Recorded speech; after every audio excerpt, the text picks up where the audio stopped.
Good evening to Monday Night Plastic Crack Podcast, Season 4, Episode 17. I swear 17 hasn't gone up. Have I just copied and pasted the same number? I don't know. I'll find out for you. I'm sure somebody will point it out at some point.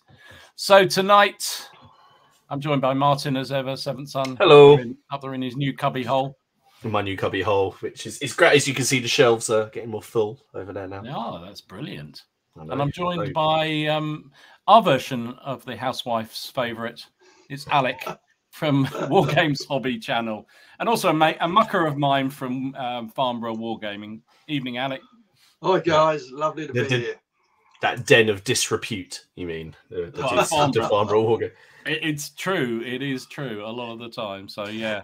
To be fair, when I went there, Ken took me for a KFC, and we watched someone have a fight outside. So, okay, you know, there you go. Well, Farnborough. What do you expect, really? I mean, actually, wasn't. It's yeah. You should have been here when the powers were nearby, and then in Aldershot. There's a certain pub that you don't go near on a Friday night, but that's no longer the case, of course. They're no longer here. They're in Colchester, but. There we are. Brilliant. So tonight we are going. Well, we've got lots of goodies tonight, I think, including some of the things we forgot last week, or when Haley decided to do the vacuuming and all the internet went off in their household. So we've got the PCP challenge to do, and also we are going to talk about advice for your younger self. I said 21-year-old, and then I realized that not everybody's as old as me. And maybe some people are 21-year-olds. I wasn't going to say that, Alec. I was being much more gentlemanly than that. But advice to your younger self about the hobby. I don't want to know about all the other stuff you would advise yourself, because that's very unseemly. My Dom's Nemesis has joined us. Is that you, Alex? I don't think so. I beat Alex all the time. No, I don't. Good. Right, let's have a look through. I'm not going to go through all the chat. Thank you to everybody joining tonight. Really, really appreciate it. Is somebody really joining us from Kabul? Really? Wow. What? Wow. That's one to add. That's definitely one for the map of goodness. Thank you to everyone watching on the catch up, and thank you to our friends at Boards and Swords who are sponsoring this stream. As ever, much appreciated. And on that mark, we'll have oh yes, there we go. So we have a code if you wish to partake of some plastic crack from Boards and Swords, and they'll ship it pretty much anywhere. You get their handsome bounty of 20% or so off on most of the goodies. Plus, if you use PCP5, you get an additional 5% off. There we go. It might be of interest to some people because that new Star Wars game, the one we mentioned last week, that's I think with the PCP discount and the rather generous discount they offer anyway, Shatterpoint might be affordable if you go to Boards and Swords.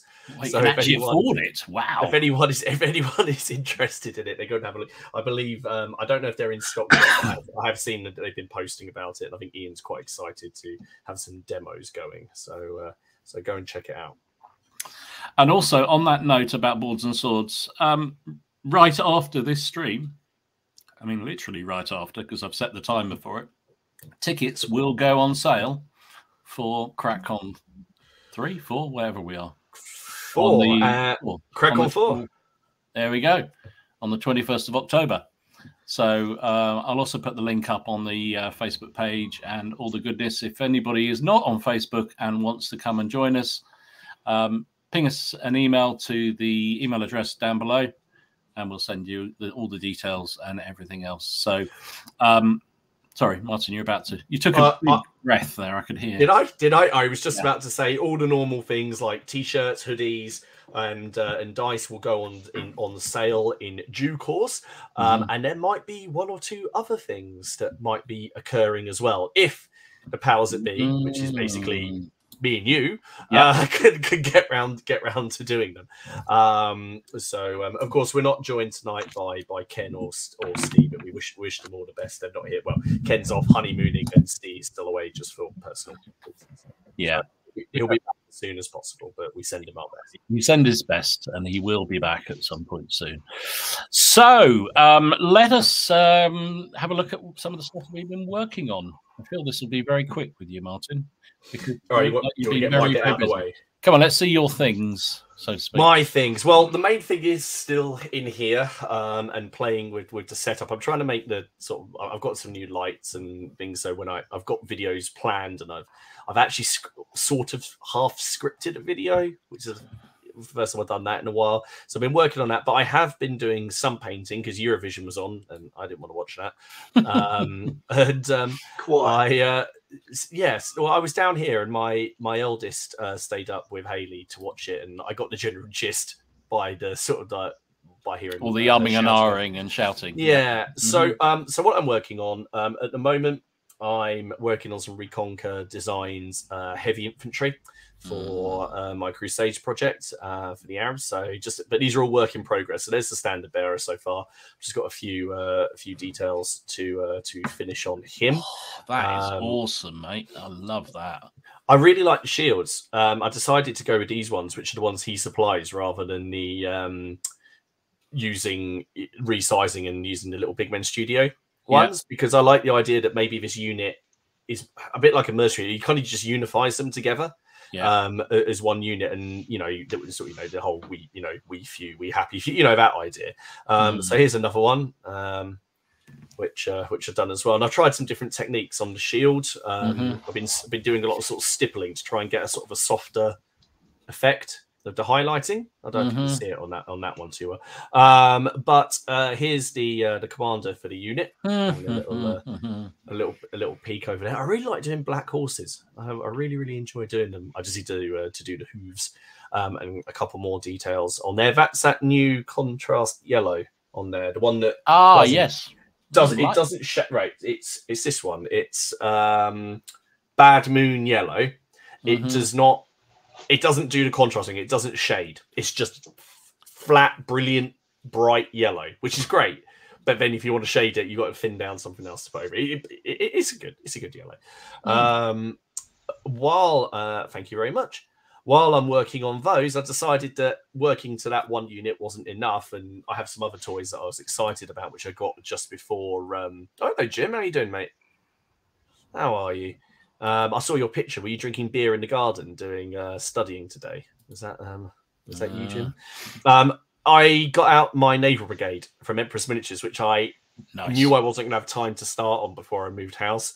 So I cracked those out during the Eurovision, and I've been working on these. So there's one. I should probably show this. There's my sort of test one that I've completed.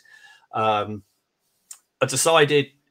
We've talked about this before, but rather than just going a dark navy blue for everything, I sort of highlighted it a bit because you want to lift the colours when they're on the table. Yeah. Otherwise, so, and I've gone for that, and then again the faded look. And I have tried to. You're not going to see it on this photo. I have tried to write HMS Shah on the ring of his on the hat, the straw hat thing. But I think it just looks like some random lines. But no one's ever going to get close enough to my models to check out. So I've got a few more bits to finish them. So I'm hoping that by next week I'll have both these units done. And then I've got then I'll have updates on both of those and those projects, general hobby update, and potentially. And next week we've got our first game. So that'll be in the new place. So that'll be cool. So yeah, so there you go. That's my week. No more Michael Bentines figures or anything like that. No. Your little tiddly ones, your little Michael Bentines potty time. No, figures. Oh no, I have got those on the go. They're all just lined up here. So when I'm waiting, I just grab one and paint them. But I'll show those off when I've finished the Saxon Force, when I've got those done in their entirety. I wonder what you're on about then. Leslie, you are completely obsessed with flags, mate. That's all I'm going to say. I mean, just every comment is about flags. Well, I decided. Is he on about? You're on about this one, yeah? Him, yeah. Yeah. I decided that because they're off the pennant set, and I didn't like the flags that I had left from the main flag, and I decided a pennant wasn't enough, but maybe two pennants together, the biggest pennant they could have, and then another one on top. Look, I don't know if that was ever a thing. It just looked cool, I thought, so I thought I'd just do it. I think they're fabulous flags. Those two, they're really good, and they do work well together. But yeah, I think I've got 3. Yeah. You should have put 3 on there. Come on, you've put. Well, there's him. He's got 1 on him, and then he'll be standing behind him. So it's 3. He's got all the flags. All the flags. All the flags and no idea. Good stuff. Excellent. Love it. Love it. Love it. Alec, you have been doing some more of your beautiful little saga forces, I think. Or was it? Saga forces, wasn't it? This the one? They're my latest saga. I don't know whether you know, but I'm sure you do. But the Age of Alexander book came out a little while ago. Yeah, and I've not been playing saga much for a few years, really. I was used to play a huge amount, and then I lost a bit of interest. And but I've always liked the ancient period. So when they brought out, first of all, the Age of Hannibal, I did an army for that, Gauls, and then when Alexander came out, I wanted to do something completely different. I've never painted a Persian army, and I've always fancied it. Mainly because they're really colourful, as you can see. There's a lot of colour there. They stand out. Fantastic. Really nice. I decided to do a Persian army. Nothing to do with the fact that they seem incredibly powerful in the rules. I promise you. I was going to say, everyone refers to those archers as the machine gun unit, I think. Yeah. Dom, are you looking at these going, I'm going to have to play this at some point? I'm going to get another one myself, just so it can be. It's an arms race of who can get the most machine gun troops, I think, in this file. It's ridiculous. But it's fair to say I've done Achaemenid Persian, which is the later army. The Median Persian has got these warriors, and if you've got 2 units of, say, 12, then it's like having a couple of Gatling guns from the ancient period. Yeah. But I've gone for the Achaemenid Persian, which isn't as strong, because the mixed unit, which is bows and Sparabara, is got to be Hearthguard. So you see the furthest unit there. I've got 8 figures. Yeah. That's my 2 points of Hearthguard. So that's like a third of your army gone already on points if you have them. So it's expensive to have, but sure, it's still going to be quite powerful because of one particular activation you can do in those rules. But they're not going to be as powerful as maybe the Median Persians are. And then I've got next to them, I've got a unit of Levy bow. They can use that activation as well. So if I can't use it with one, I'll use it with the other. And then behind them, I've got a unit of Hearthguard cavalry next to a unit of warrior cavalry. That's 8. The leader or the warlord's right at the back. And then you'll notice I've got 2 units which are not Persian, of course. They're Greek mercenaries, which the Achaemenid Persian used a lot of Greek mercenaries. And they're my 2 units of warriors if I wanted to use them. So that's a 7-point army you're seeing there, which is a lot. That's impressive. That is, yeah. I won't use all 7. I'll use 5 or 6. But there's other things. You can do chariots, you could do elephants, and I haven't got into them yet. But I think I've got enough, really. That'll... Sorry. It's funny you should put Robin's comment just up then, because I've just found a comment for him.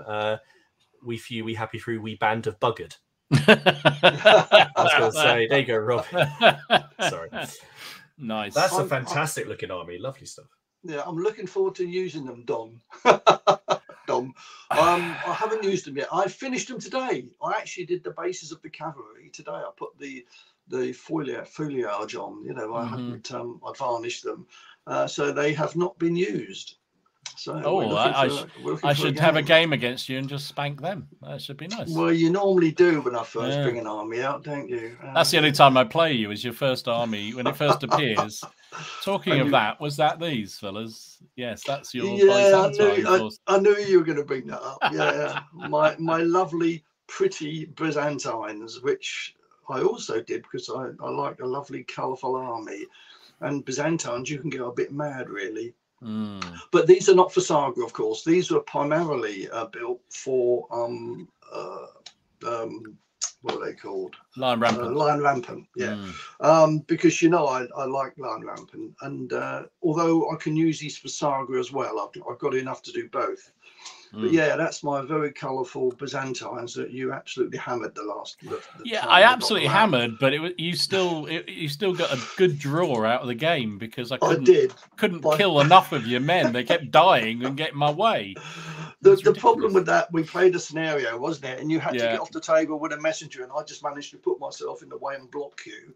but you did wipe me out almost to a man. But we got a draw because you didn't get your messenger off the table, which I thought was hilarious. It was like sleeping policemen or whatever in the road. I just kept running over them, and it slowed me down just enough. I couldn't get off the table. It's ridiculous. I really enjoyed it. It was a good fun game, actually. To be fair, it was a very good game.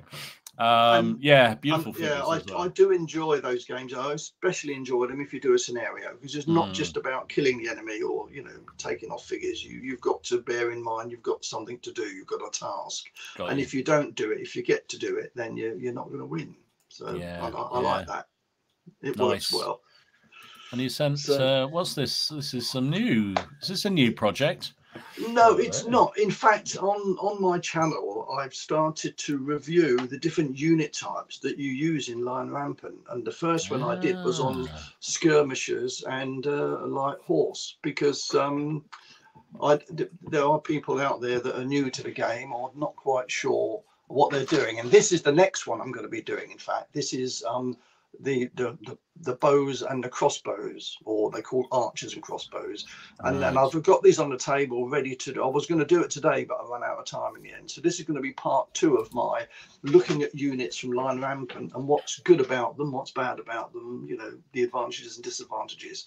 The first one had quite a good reaction to people, watching it. They enjoyed it. So I'm going to do these 2 next, these 2 unit types. The shooty troops, in other words. Shooty troops, yeah. Although there's heavy cavalry can shoot as well, but they're not sort of many of those around. The eastern armies would have some heavy cavalry with a bow, which can stand still. They don't skirmish as such. They just stand and shoot like these guys would. And I'm just going to talk through the advantages and disadvantages of each type of unit and see whether people enjoy that. Nice. Sorry, I was going to say, you should say, obviously, if you guys aren't subscribed, go and have a look at Alec's channel. Because there'll be a link down below, I'm sure. There is. there is. So go and check it out. Yeah, actually, because I think I do like your help videos. You've done really good ones on. I have to say, full disclosure. So Alec's done a couple of videos on muskets and tomahawks, which I think is your other favourite system, isn't it? It is. I enjoyed it. Lovely game. And we walked around Salute the other week. He and I and Graham, and I think more people stopped Alec to thank him for his muskets and tomahawks than anything else. And literally every other person, it's just like, thanks for that video. You did those videos; they were fantastic. And it's like, oh, for God's sake! I was quite surprised. Yeah, it was nice. It was lovely to meet people there as well, and people come up and say, "Oh, you're Alec, aren't you?" I watch your videos, and it was great, to see them. It's lovely that people do appreciate what you're doing, and it upset Graham, which is also very good. Oh, bless him. Last time I walked around Salute with Graham, he was battered. He was battered, yeah. He was battered, bless him. But mind you, that was the best hour of it. That was hilarious. That was brilliant. I just meant to say, speaking of that, I meant to put it up last week, and I forgot to grab the picture. Did you see the Studio Tomahawk put up that sort of teaser demoing some kind of World War I or World War II? I think it was World War I system. Because they had Saga type rulers out. Yeah, I did see that. No. Yes, yeah. So that whether they're playing around with the, they're gonna, I don't know, maybe they release like maybe a muskets and tomahawk something. But it had Saga type rulers. They were using Saga rulers. Sorry. So that's interesting because they solid rules writers. I mean Saga. I think for some people is very much take it or leave. I think you either you really like it or you hate it.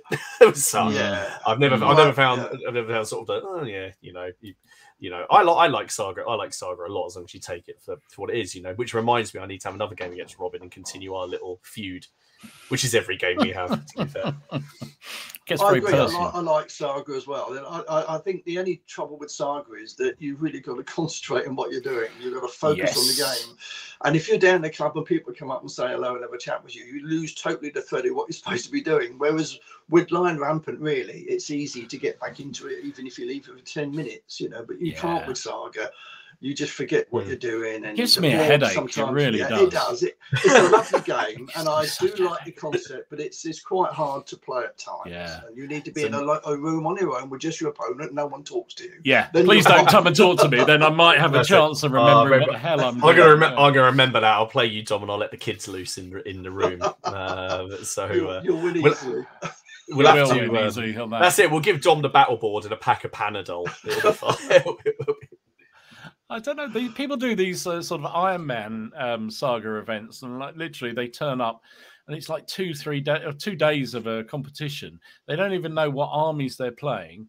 You literally just turn up, and there's your army, and you go and play it. And I think I'd just be a little drip at the end of it. I wouldn't even know what was up and down. It'd be I don't know how to do it. No, you can't. It takes so long to learn your. I mean, they must play every army a lot, because I tried playing with just the Anglos. I use the Anglo-Danes, so I thought, the Anglo-Saxons were, and it won't be that different. Boy, was I wrong. Completely. Oh, I went absolutely arse about tit. I didn't know what was going on. There we go. Leslie says it was a World War II game. There we go. Interesting. I saw the pictures. It did look interesting. One picture. I do know that next on Saga, the next one that they're going to be doing is Age of Chivalry, I believe, which is out later on in the year. But I haven't seen anything about World War II, so that'd be interesting. Yeah, I heard Chivalry was the next one, which will be, I guess that will be 100 Years and Wars of the Roses, possibly. Not much chivalry in the Wars of the Roses, but yes, I know what you mean. Yeah, but we'll talk about it in the news. But Firelock Games have just announced their Blood and Spurs, Blood and Chivalry. I've lost count of them now. Blood and Gore, one or the other. Yeah. Blood and Crowns. I like Blood and Spurs. You should take that name. Use it for something you might be doing. There you go. That was it, Alec, wasn't it? You sent me some really nice pictures, I think. Yeah, they're the 2 projects I've just finished. I'm just about to start another project now, but I needed to finish those, and I just finished them today. So start a new project tomorrow. What you starting? Any hints, or is it a secret? Well, I actually mentioned this. Saga's doing a Age of Chivalry, and I've never done anything from the medieval period. And again, long overdue. And I'm pretty certain that it will be the 100 Years' War, not the War of the Roses. Being as though it's a French company doing it, I don't think they'll want to concentrate on just England. They would want to do France. And that's a good show. That's a good point, actually. You're quite right. Yeah. So that's what I'm going to do. I'm going to do an army based on the 100 Years' War. I will do 2. I'll do English and French, and I'll do enough to do Saga and Age of Lion Rampant as well. So that's probably for me about a 6-month project. I've just bought 4 boxes of plastic, so that'll get me going. So that's the next project. Good awesome. Man. Sorry, I got a bit of a cold tonight. Don't know how can I have a cold. It's the nicest weather we've had in ages. No bloody cold. You went out and you mixed with people, Dom. I actually fell asleep in the sun yesterday and nearly got burned, which was quite funny. But there you go. So I've had a funny old week with painting. Funny old week. So I showed this in the Facebook page, but I just love painting this beast. I mean, I like he's brilliant. I don't know if it's the way you've painted him or the pose, but because I've seen a couple of others, but he just looks like he's so coquettishly sort of. Come on, then. Come on, you have made him look quite cuddly. From this side, he's quite cuddly. And the other side is a real sort of like leering, he's like, nah. Yeah. He's bloody enormous. Look at the size of him. That's a 28mm figure beside him. It's enormous. I think it's probably the biggest model I've ever painted. I think you've done a wicked job. It looks fantastic, mate. I did. Thank you. I did really enjoy doing it, I have to say. When I first looked at it, I thought, what do I do? But they said before, these Badgers and Burrows figures, they paint themselves really. The detail on them is phenomenal. So, although I have to say, I put it up on the Badgers and Burrows Facebook page, and it was great. I'm very pleased with it, and they all very. And then somebody else posted one after me, and it was like, oh Jesus, that was just a work. Never look at the next post. Never look at the next one. But whatever. I was happy with it. I was happy with it. So there you go. I think it's fantastic. That's another good page actually. There's a lot of encouragement on that group. Yeah. They are good. A really nice group to be in. I think he polices it very similar to the way we do ours. To be fair. And he always helps out with any rule questions very, very rapidly as well if people are playing the game. So. So what else did I also did another unit of troops for the Irish for the Bruces in Ireland project. What you were done? I'd said that, but then I realised I had a couple more units to do, so I'm just working my way through them. So you can't have enough, can you, Martin? No, you can't. You can't. I mean, it's true. But, and when is a force ever finished? Really? Come on. So there's a couple more to be done. I've got some cavalry to do still. I haven't got around to, and I've got a couple more infantry blocks. So yeah. So I'm planning to have a game with that this week, hopefully. And then I launched into a new project because you need a new project in life, don't you? So I pulled out the Italian Second World War figures that I had. So these are Wargames Atlantic plastics. They're not Ottomans. No, I said Italians. New. Yeah, I know, but I'm just saying. You said a new one. I was expecting to see some more Ottomans. Oh, I'll do them later. They won't take long. Do you know, the thing about Second World War figures when you've been painting medievals and Napoleonics is how quickly they are to paint, because it's just like colour, no colour, done. So I did them. That's a unit of them. And I did some black shirts, because you got to have black shirts in your Italian force, don't you? This is true. So that's them. These might get some weird shit added to them, Martin. Conflict. That's all I'm saying. Oh, right. Not like a tuft on the head. Oh, no, not that weird. No, not going that weird. I did enjoy conflict. I did too. I did enjoy it. There was something rather sort of satisfying about a polar bear walloping a bunch of SS soldiers across the board with a big mallet. I mean, not only because Liam had been trying to do it for so long for the entire game, but no, it was good fun. I enjoyed that. It made me want to sort of get my bolt action force out again, which nothing had really happened up to that point that made me want to do that. So, yeah.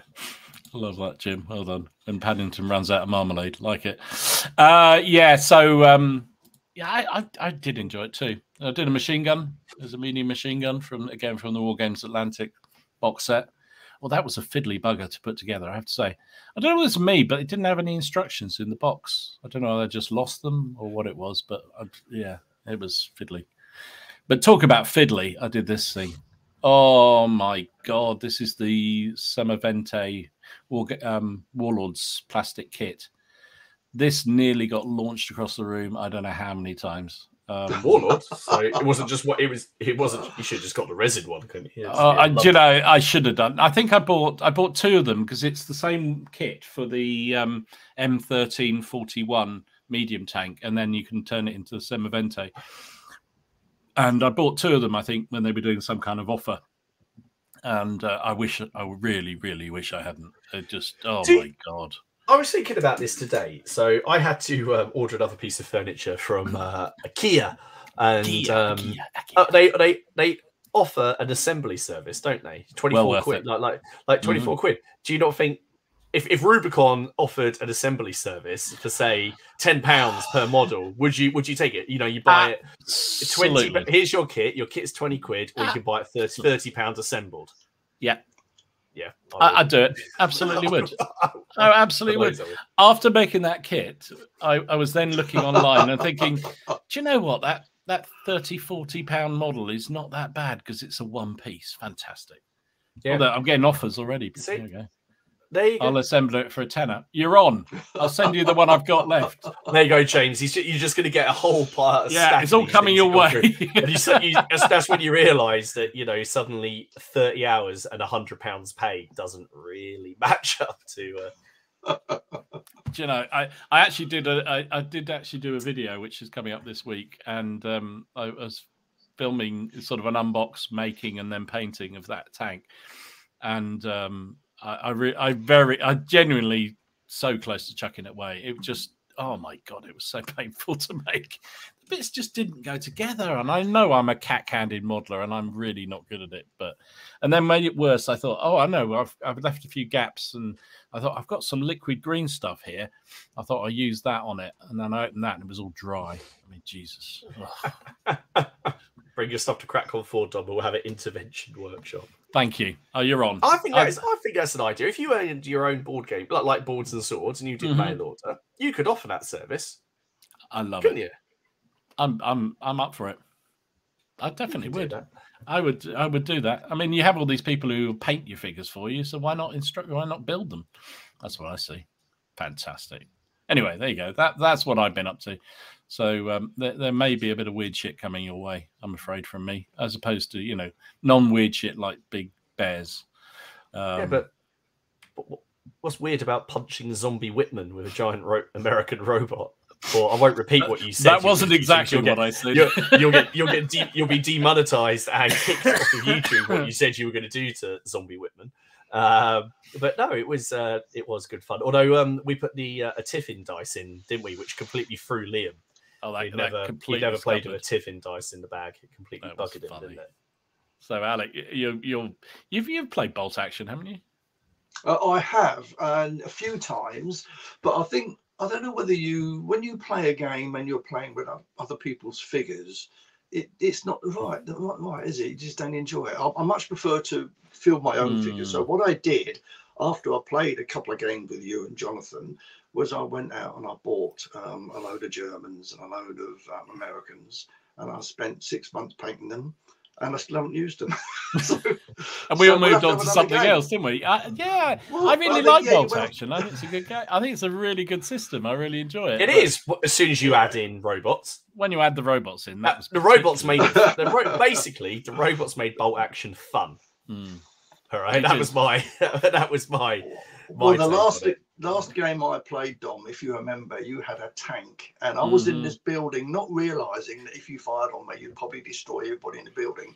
Hang on, just before you go there, it wasn't just any kind of tank; it was a KV-2. I know. A KV-2 with 152 millimeter guns. And I stupidly thought, I'll be safe in here. And I wasn't. Anybody who plays Bolt Action will know whenever you take a high value tank, every game bar about 1 in 10, it does absolutely nothing. But that one game, it does everything. And that's what Alec forced. And literally every time it shot, it wiped out a squad. Bang, shot, gone, bang. Just like, but it didn't put me off. I thought, no, I'll paint my own figures and maybe I'll do better with them. But I haven't used them yet. We will have a game of it. I do like it. I really do like it. Well, all you got to do, Alec, is add in what force have you got? What did you buy? Americans? I've got Germans and Americans. There's this cool looking German robot. Add that in. There you go. You can play him at conflict. You can play him at conflict. Playing at conflict. But the thing they add, I mean, there's no reason. The conflict rules add reactions, don't they? And that was the thing. Is that then the sat there going, we could just use these in Bolt. Why not just do these in Bolt Action? Because that's my main problem with Bolt Action, is the lack of reaction in game for a game at that scale. But I was loving it. Apart from my reaction was to my big British robot just walked off the board. Yeah, it did. Just turn around and ran off. It got scared with Zombie Whitman. He just got scared. It just ran off the board. Yeah, it was fun. It was good fun. That was on Ken's stag. We played. Well, tell me what happened. What happened was we went into we'd been to Warhammer World for breakfast to soak up the alcohol from the night before, and then Ken. Was that when Ken went round the exhibition without paying? Yes, that was that it. The day before? Yeah. So we went in there. He bought something, and then because Warlords is just around the corner, apparently it's not. We went in there, and then Ken announced, how about a game of Bolt Action? So they started getting out all the bits, and they were just kind of throwing all the stuff on the board, and there was Soviets, British, Americans, and Germans all on the board. And then Miller just said, "Can we add a robot?" And then the little glint in their eyes, they were so happy that someone asked that. They were so happy. They got out this box, had a bit of a dust coating on it, didn't it? They got it out. They opened it. Out came the polar bears with the hammers. Out came the German flying things that we had. Out came the big robots, and we had a thoroughly good time. Might have helped that the fact that they were supplying us energy drinks as we were playing. It was the best thing for all of us a bit hungover to play. Absolutely fantastic fun. So yeah, it was good. I did really enjoy it because I like Bolt Action anyway. But that just added a little bit of stupidity to it. It was great. I really enjoyed it. Hey ho.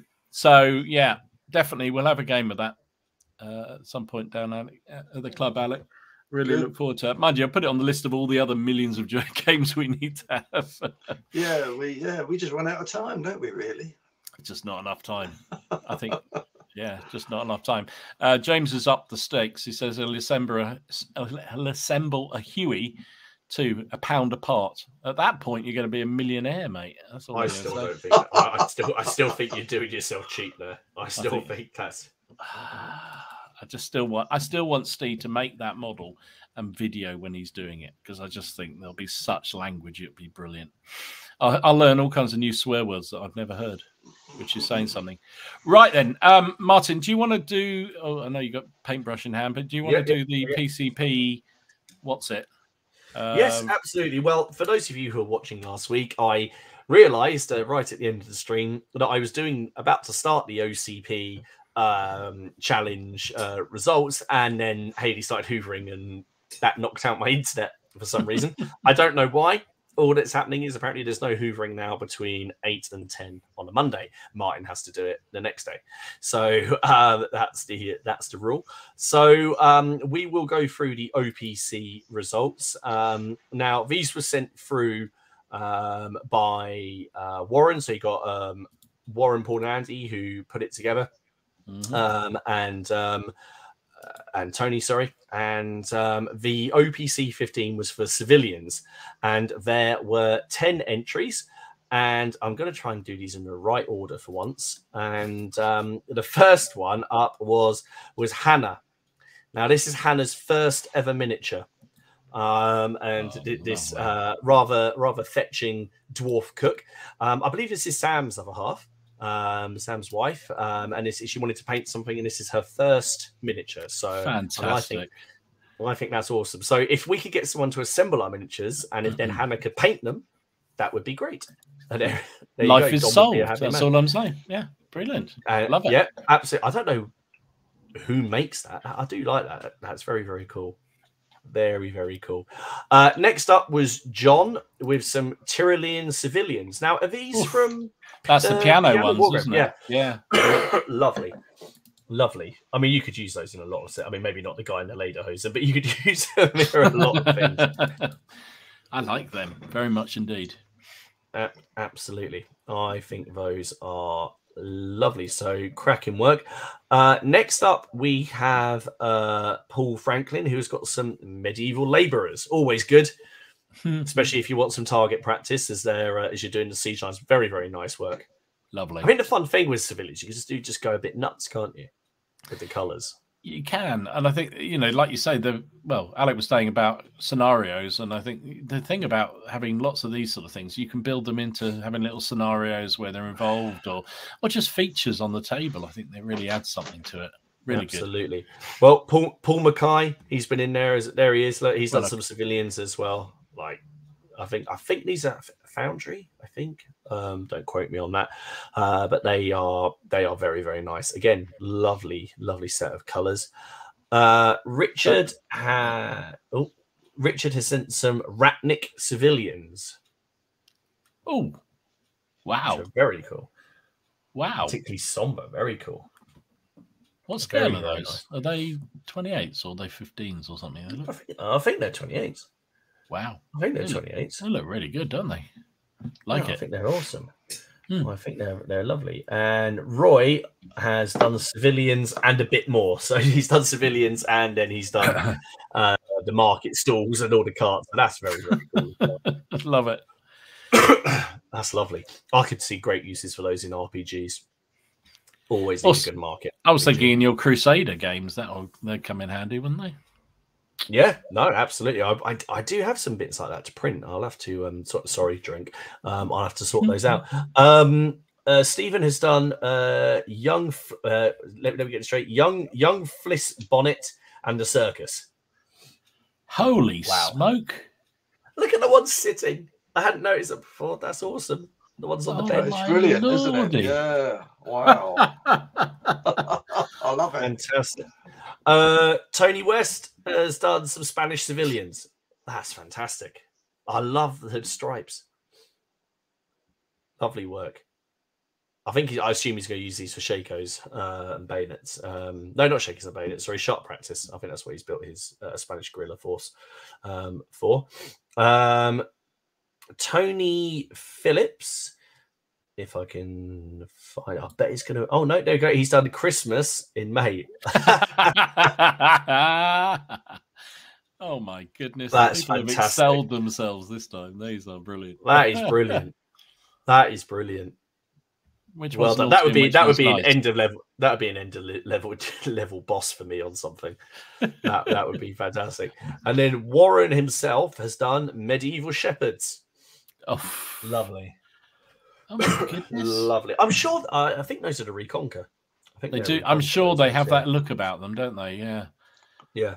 Lovely. They look like something you'd see on one of those, outside a church somewhere when it's Christmas and this, the manger. That's fantastic. That size. Yeah, I know what you mean. Yeah, like I know what you mean. Nativity. That's the word I was trying to think of.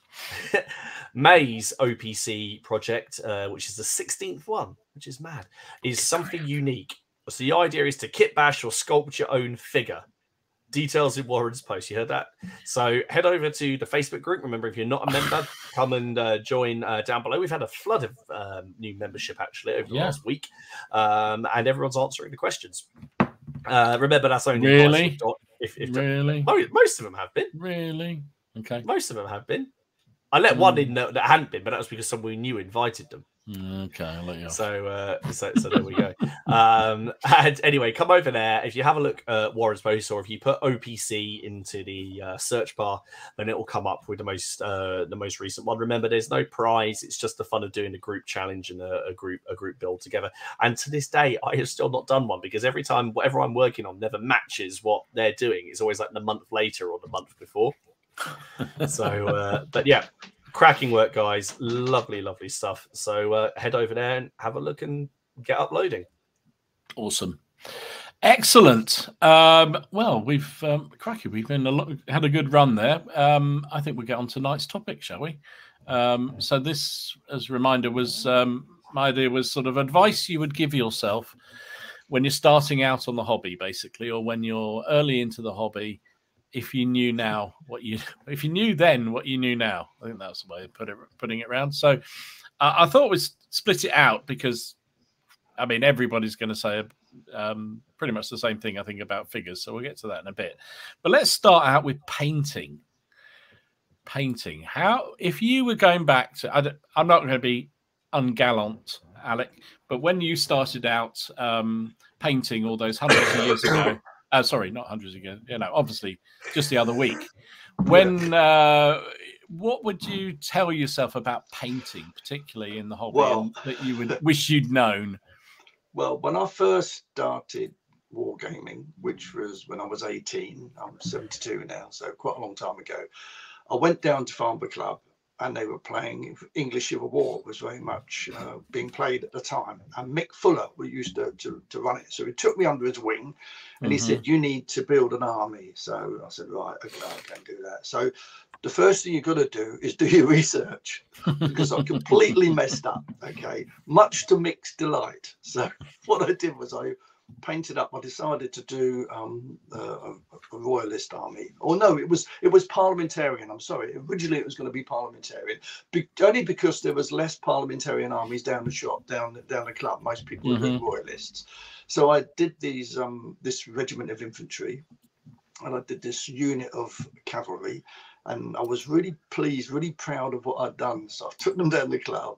And Mick sort of said, so what are these then? I said, well, a parliamentarian. He was horrified, first of all, because he's very much a royalist. He said, well, you should have a royalist anyway. I said, oh, sorry. He said, then anyway, they are royalists. I said, what do you mean? He said, well, the cavalry had round sort of hats on, not blooming things with feathers in. That's royalist cavalry. So I'd painted the wrong cavalry up so I had to turn that army quickly into royalist.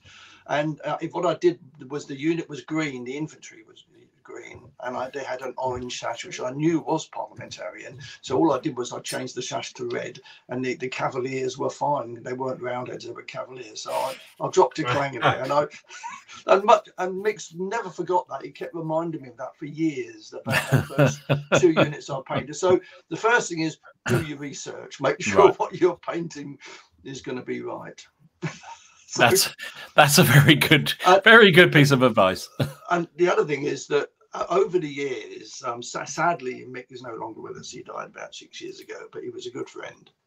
And whenever I painted up a new unit, he would have a look at them and try and find fault. And he always did. There was always something I forgot, and I painted up this unit. I think it was a French Napoleonic unit, and it might have been British. Anyway, whatever. I painted up this unit, and I think I did the best job ever I can do on this unit. And I took him in that club. I thought, well, I'm going to have him this time. He's not going to spot anything wrong.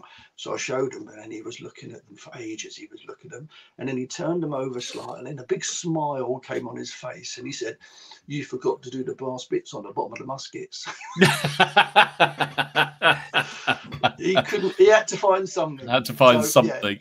Yeah, do your research, I would say, is the most important thing. At least know roughly what you're doing colours wise, and make sure you get the right hats on the right side. Good advice. Good advice. What about you, Martin? Painting wise, what would you tell yourself? Sort of a slightly similar vein to Alex, but Alex, sorry, would be variety is the spice of life. So especially when people are painting in the medieval period, when you get into the Wars of Road, people are obsessed with the livery colours and what's the right livery. So, well, not everyone could afford it. They dished them out. They dished out sashes, dish everything out. There was no set like livery. The lords would change them all the time. So if you want to paint something in a black coat, just paint it. It's absolutely fine. It doesn't matter. They'd loot the dead all the time. Some armor was black. Just go for it. I think sometimes people have this hard, like, obviously if you're painting in the Napoleonic period, there is I'm not going to say it's strictly the same, but the regiments and the colors and everything is a lot more prescribed. But once you start getting back pre-Civil War, it gets really hazy very, very fast. And a lot of when you read these books, for example, on the Wars of the Roses or the 100 Years' War, a lot of it is just conjecture. It's not based on pictures or illustrations or even contemporary illustrations. It's usually just based on, for example, the garter stall plates, or just they'll look at some ordnance to find out that some lord happened to order a load of red cloth. Could have been a tablecloth. Could have been his curtains. Yeah, but you assume that it must have been to be. It probably was to livery as men.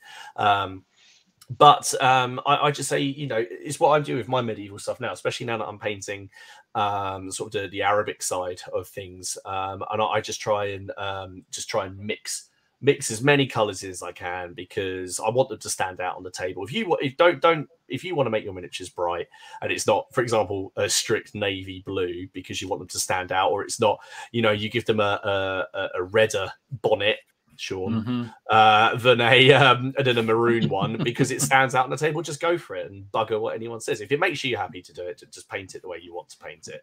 And, I mean, that being said, obviously, if you then put them up and say comments and criticism welcome, you'll get it. But if you painted, people can say you've painted it really, really well. It doesn't look right, for the period, but it's bloody well painted. Then if that's what you want to do, just go for it. So. There we go. That was I think you're right. In fact, that's why I enjoyed doing the Byzantines and the Persians I've just done, because no one really knows for sure what they were in that period. You can get away with almost anything. Who's going to say that's wrong? But in the Napoleonic period, you are asking for trouble if you do it wrong. Oh, it's always fun to poke the bear, though. It's always fun to just. But then, I put too many grenadiers in one of my if you were dividing it up, there's an unequal amount of grenadiers. That's because I like the grenadier models, and I tried to model it like they were pushing the Fusiliers forward, that they were behind them. It's just fun. But for example, with my Byzantines, I thought, well, you got a continuation of the Roman Empire, and they're quite, in my mind, I don't know why I decided they're quite opulent. So I've done lots of purples and rich reds in there, gold and rich reds. Whereas obviously with the Normans, I've left that out. They're more not drab, but more earthy kind of tones for people who have travelled a long way. Yep. So I like it to be some visual distinction between my armies on the tabletop, and that doesn't necessarily have to be historical. I just want to look at a table and go, that's one side, that's the other side, and that's a lot that are going to die. What your side going to die? Yeah, my side. Yeah, obviously. Yeah, obviously. I think that's true. I think also my advice around painting for myself would be very much Yorkshire Gamers view. Stop effing about and paint it. Just get on with it. Get someone else to do it. Yeah, well, that would be good as well. Yeah, get somebody else to paint the thing. I just think, one of the things I think when I remember as a youth painting figures was, I was a bit scared about giving it a go. And I think you just want to crack on and have a go at it, because the sooner you start painting, the sooner you learn different techniques and different ways of doing things, and actually learn not to be afraid of things, painting them. And a painted model, no matter how bad it is still better than an unpainted one on the table. That's all I'd say. So that would be my advice. What did somebody said here just before? Jim said, also, don't be scared to paint something and learn to strip models just in case. That's a fair point. I've never stripped any models myself. Really not? Sometimes I strip ones that I'm going to sell on eBay.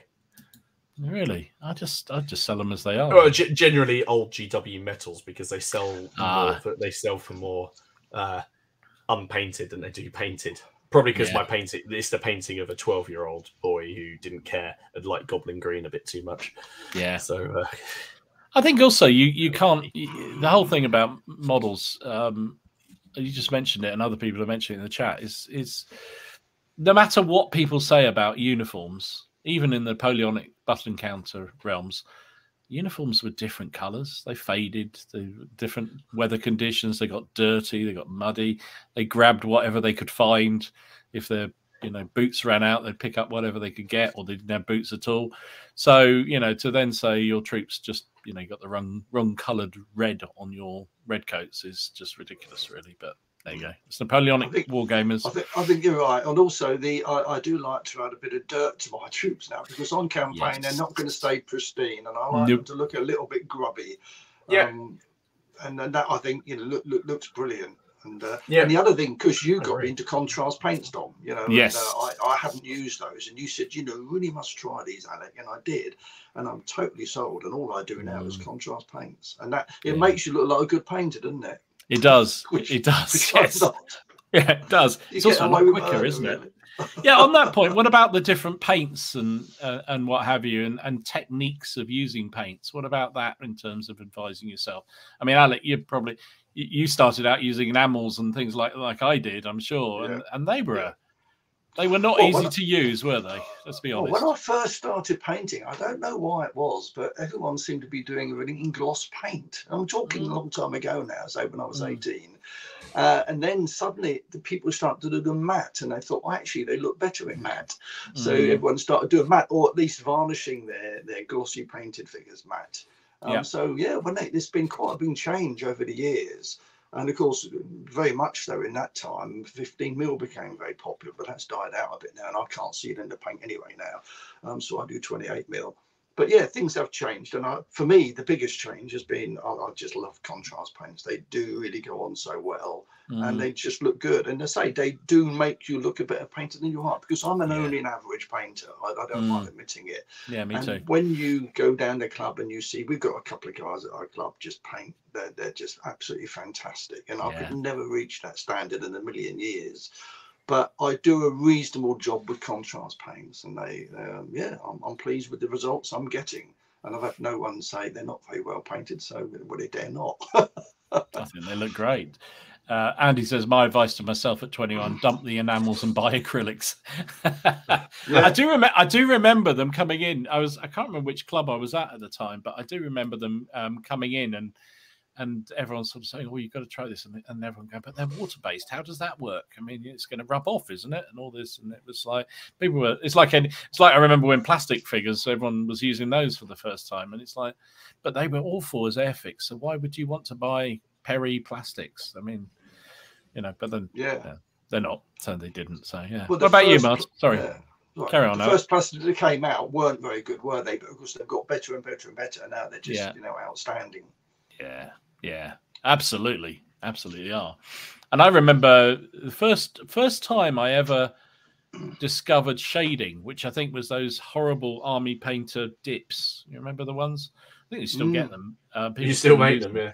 Yeah, still make them. And I remember someone saying, "Oh, you should try these out because it's a real cheat. It really helps to do the shading."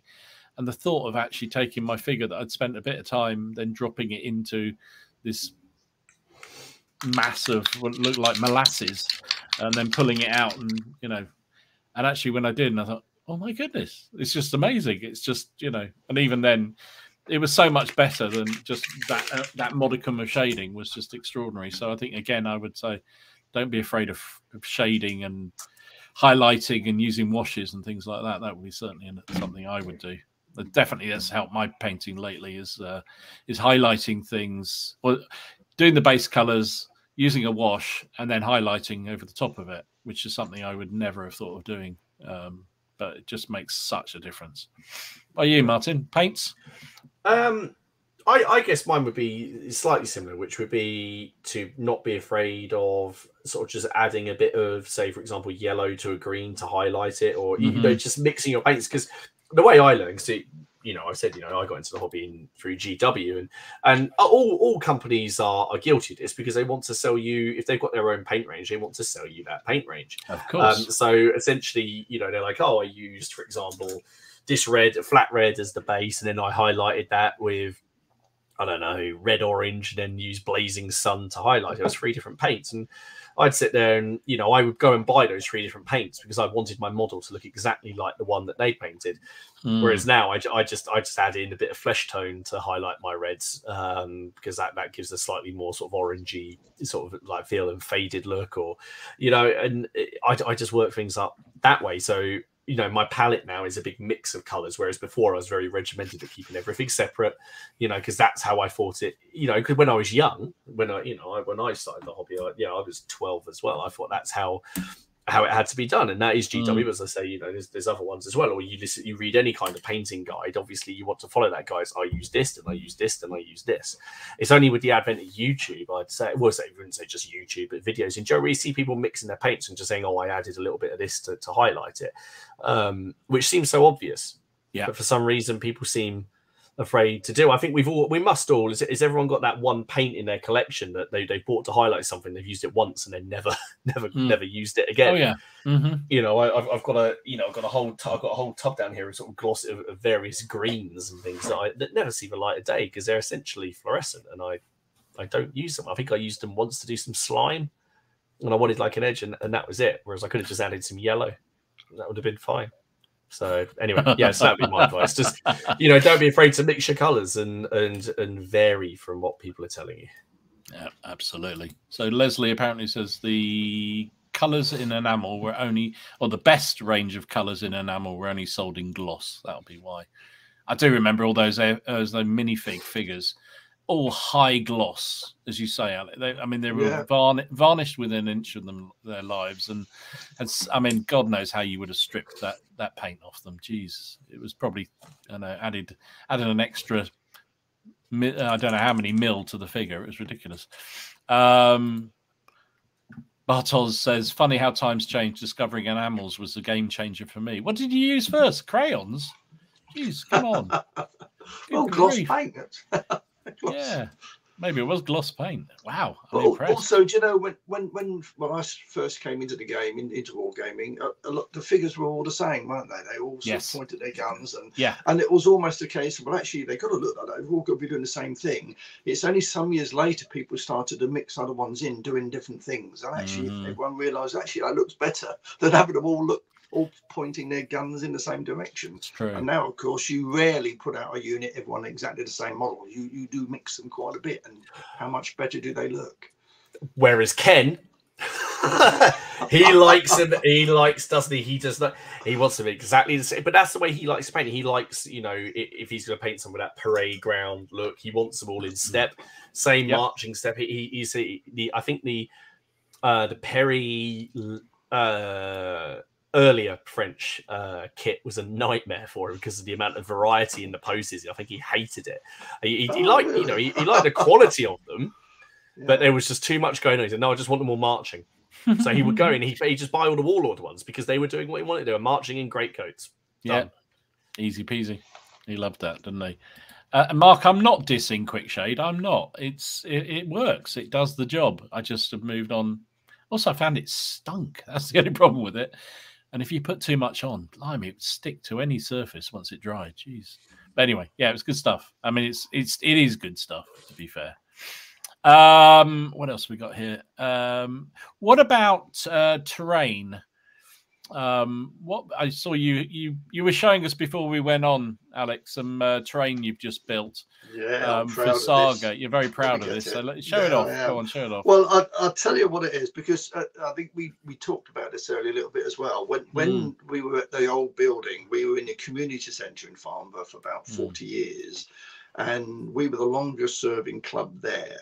And we were on the committee of the community centre as well, and we had this massive terrain cupboard. I mean, it really was massive. To walk in, it's like a room just for us. So we never had our own terrain. We got spoilt with having terrain in the club. But of course, a few years ago, we were kicked out of there because they pulled that building down. Now we're in a church hall. Well, they still haven't done anything with the site either. Well, that's another story. But you're right, and we had to move, and we're in a lovely place now, but we just haven't got the space. We've got a couple of cupboards, so everyone suddenly had to start making terrain and. Or buying it. Now, I haven't made much terrain because I find it quite difficult, but I better turn the light up a bit. It's a bit dark in here now. But I did this the other day because playing Saga the other day, I needed a ruin, which is a 8-inch by 8-inch building, and this is the one. I don't know whether you can see that very well. Yeah, really good. But I bought the building off Amazon from a company. I'm sorry, I don't know who they were. And then I stuck it to a bit of card, and then I painted it up and washed it and done various things, and that looks. I'm pretty pleased with that, actually. It's lovely, really good, really good. But I don't really make much terrain. I did buy those lovely trees that you recommended to me, Dom. From Lost Valley.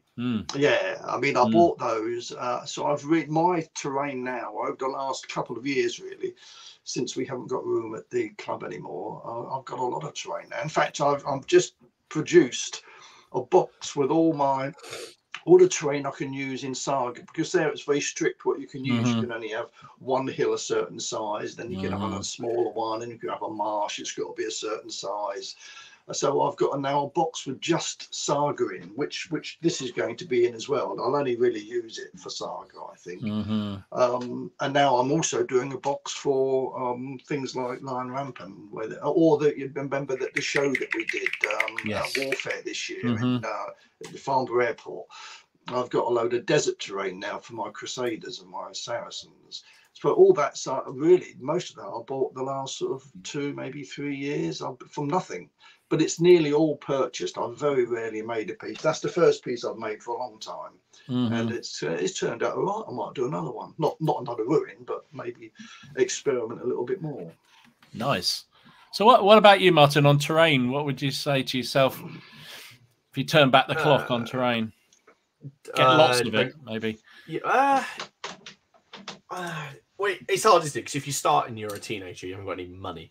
True. So, I guess my advice would be, if you're a teenager, is become friends with someone who's got good terrain. I guess from his point of view, I think terrain makes it for me. That makes the game. It really does, because you can, whatever the quality of the figures, a fantastic looking table to me just really makes it. And obviously, there's absolutely nothing wrong with just chucking down some unpainted ruins and things like that. If that's, MDF ruins, if that's what you want, if you're more game focused. But for me, in my wargaming, I like the narrative. I like the whole thing. So I guess my one would be, at the stage I'm at now. I don't really make any terrain. I make Robin make. No, I text Robin the night before and say, we don't have any Bedouin tents. Can you please make some? And then he knocks them up. I can't think of any terrain that I've made. I made some hedges, and then a rat got in there and pulled them apart. That was, and then all my teddy bear, some of my teddy bear. The last thing I think I probably made was my fields. I make my fields. I do those because I think the ones you can buy slightly extortionate, which is weird because normally I just buy them, but I think that's because I can't be sure. I don't think the photos are that great normally, and I can't really see how they come out. Whereas I prefer to make them, and I like doing lots of different shades and that. But there's a mouse got into there because it must have been lovely and comfortable, that shelf, and it burrowed through all of my teddy bear fur fields through them. So if you notice in all our games, there's like a lonely tree in each of the fields. That's because there's a hole. So I use that for, if you have a look in the next battle, when you watch one of my battle reports, go and have a look. You'll see that there's the odd tree. Oh yeah, I did make a castle moat. I had to throw that out when we moved. Oof. I had to throw that out because I used my dirt mix and that I make it. I don't know, when I made it, I must have I don't know what I scooped up, but it grew mold. It started growing. My board started to grow foliage. But Nice. Haley told me that, because I thought it was quite fun. I was like, oh, let's see what this. It might get ivy. It might get you might get a visit from the police depending on what you grew in there. Fantastic. Yeah, I forgot about the moat. Yeah, buy it. Just buy it. Well, no, it is fun to make them, but I don't know. If you're, I just say if you have the money, just go and buy some. Well, I think fields and hedges are always useful and easy to make. Yeah, that would be my advice to myself, was crack on and make some terrain, because I think to that point, you don't have to spend an awful lot of money on terrain, but it does add an awful lot of to the aesthetical value of the game. It looks good, and you can pick up bits of terrain, like bits of mats and things to make fields and what have you, very, very cheaply from a DIY store, and you can make I can remember making stone walls with real stones, just literally gluing them all together and then just dry brushing them up, and they work pretty well. Hedges with scouring pads, you could cut them up and to the right size. I just think, again, it just terrain. As I recall, when I first started gaming, we used to use books to make hills underneath a Subutio cloth, and then lichen, which was just spread everywhere around which was supposed to be the hedges and stuff. And it's like, oh my goodness, what was I thinking? But it was terrain. It was right, wasn't it? Yeah, it works right, and it was very cheap. Yeah, and you don't have to, as you say, you don't have to spend a fortune. But I agree with Martin. I mean, I think the table's got to look great, and terrain does it for me as well. And in fact, the one biggest change in recent years, of course, has been the cloths that you could buy. They're not cheap, I know, but you can get some fantastic cloths now, and they just transform the game. Yeah. Yeah. But we used to have them on dye-coloured green sheets. Yes, but they served a purpose and they were fine. But they did the job, didn't they? I think that's the thing you notice with terrain generally. I think, or games generally, is the quality of the terrain has gone up exponentially, hasn't it? I mean, just you go to any convention, pretty much any club meeting, and you'll see a level of terrain that we never used to get. Leslie says here, one reason for joining clubs years ago was to be able to use the club's terrain. Most of those clubs have now gone as the property's changed that you met at, like Farnborough. Yeah, it's true. Yeah, absolutely. Yeah. But I think the availability of terrain has also gone up a lot. There weren't, as I recall, very many places you could buy it back in the day. So actually, and if you did, it was very expensive, and it was mainly buildings. But it wasn't an awful lot else. Anyway, but yeah, I think... I did invest quite a bit in foreground buildings, mainly for my Saracens. I bought a load of those. I don't know whether you can see. I've got a picture on my iPad of the buildings I used for that game, Escape from Hattin. Yes, and, with the palm trees as well. It really does look nice when it's all laid out. And it's nice to look at, despite, don't matter what the result of the game is, it does look the business. Oh my goodness, Alec, we've got another fanboy. What's that? Peter says, does Alec play lawn bowls? He looks familiar to me. Well, now I won't go into too much detail, but the other hobby in my life is, yes, I played lawn bowls for 39 years. I'm a qualified coach, and I spend a lot of time coaching new people and playing. I don't play as much now because I'm not as good as I used to be, but you may have seen me. I have a channel, Lawn Bowls for Fun, which how is many aimed subs? at about 4,500 now. So it's Yeah. I couldn't believe it. You know, I did a coaching video based just for new people. You know, it's just because there's a lot to learn, and a lot of it goes straight over the top of the head. So I thought, well, I'll do a coaching video and see how it goes and point people towards it. And suddenly people started sending me messages from all over the world, and now I've got 4,500 subscribers, and I've done 40 videos. And if you look for Lawn Bowls coaching, you'll see my face pop up. So yes, there you go. So Peter, it is that same fella, I'm afraid. Yeah, indeed. It's me. He's, Two hobbies, lawn bowls. He's a double threat. He is. Brilliant. What about your gaming circle? How's that changed over the years, and how would you advise your younger self about the people you game with, the sort of, you know, where you went and did things? Alec, you've been at Farnborough, man and boy, it sounds like. But a long time, yeah. I think when I first went to Farnborough, as I say, I got Mick took me under his wing, and they were a great group. They really enjoyed their games. The funny thing is that Mick, there weren't that many rules out. He made his own rules up, and he depending on how the result would go, he would change the rules for next week, which I thought was quite amusing. But no one minded because we were such a nice group. And that goes for today, really. I mean, we've got about 40, I don't know, 35, 40 members at our club. We don't get that every week. We get about sort of 25 to 30 every week. But you tend to stick within that little group that you get on well with. And as you and Jonathan, and as you know, Graham, we play a lot of Saga. Graham, who's, what's his website called? He's I don't know. Graham's Wargames Vault. Graham's Wargaming Vault, yeah. That's it. Well, if you want to know Saga, then that's the one to go to, because he does a lot of Saga games. And they're just people that I get on well with. I've been playing with Neil, of course, for many years. I met him when I first went to the club. And it's nice to play sometimes with other groups, but because they do different sets of rules that you don't necessarily know, one of the problems I have as well is I'm extremely hard of hearing. So if I'm with a big group, there's a big group that meet at our club every week. And there's normally about 10 or 12 around the table. Well, I couldn't be a part of that because I wouldn't hear what was going on. So you tend to find me stuck in a corner somewhere with just one opponent, or at the most sort of 4 around the table, and I can cope with that.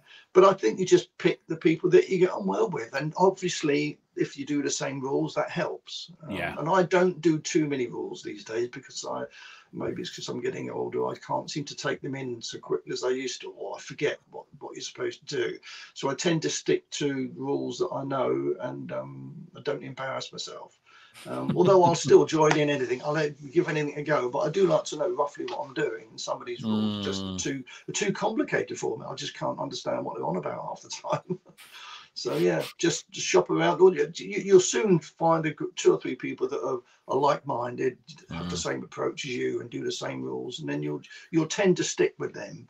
Maybe I should spread my wings a little bit more, but I'm comfortable by the people. Well, you probably only game once or twice a week if you're lucky, and it's like you don't want to waste your time. That's not the right way, but you know what I mean. You want to play with people you know you're going to have a laugh with. Yeah, otherwise, absolutely. Otherwise, it's a wasted opportunity.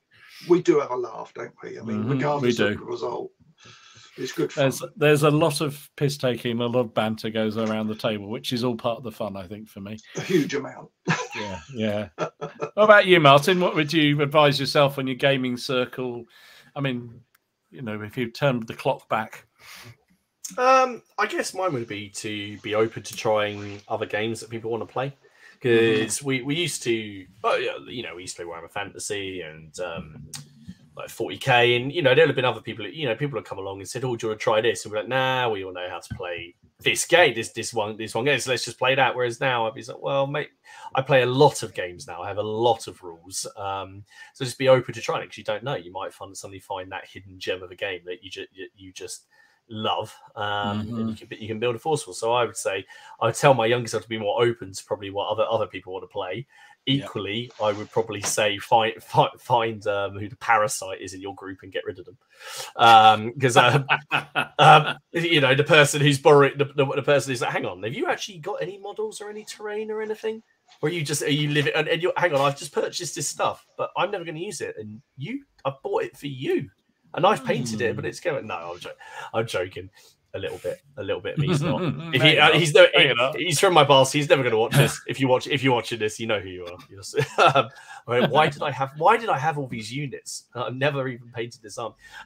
No, I just think in a gaming group, it's just be open to try new things, because I think gone are the days where it's like, oh, I don't want to buy a new game because if I buy it, then what army am I going to do? Well, we've all got to come to a group decision about what I'm going to be. Saracens, I'm going to be Crusaders, I'm going to be Sicilian Normans.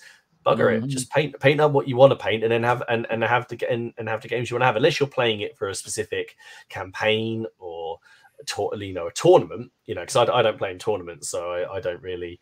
I don't care about that kind of stuff at all. I avoid competitive gamers. I just don't enjoy. There's nothing wrong with being competitive in the game and having it. Absolutely not. I don't enjoy list building to the point that that becomes. I just don't like lists. I don't like Excel. I don't like lists. I hate points. So I don't enjoy that. Why do I like gaming with you? You're just weird. You are. You don't like changing dice. You don't like anything. I didn't mind when you were on my side when we were playing conflicts. You could change your dice as much as you wanted there, but Ken did it. I hated it, and didn't I? I made him roll the same dice. I hated it. I couldn't. It offended me on almost every level. No, I just say, if don't force yourself into things like tournament play if you're really not into it just because you want to game with people. Have a look around. There are gaming clubs. If you are, GW, there's other people in the shop. Just ask one of them for a game. Some people, all these systems coming out. Narrative play seems to be taken off in a lot of systems now. Almost every game has a narrative way of playing or scenario books that come out. If you're not into, be really crunchy. Let's make the list that's going to break everybody, and someone's not going to have fun. I game because I want to have fun.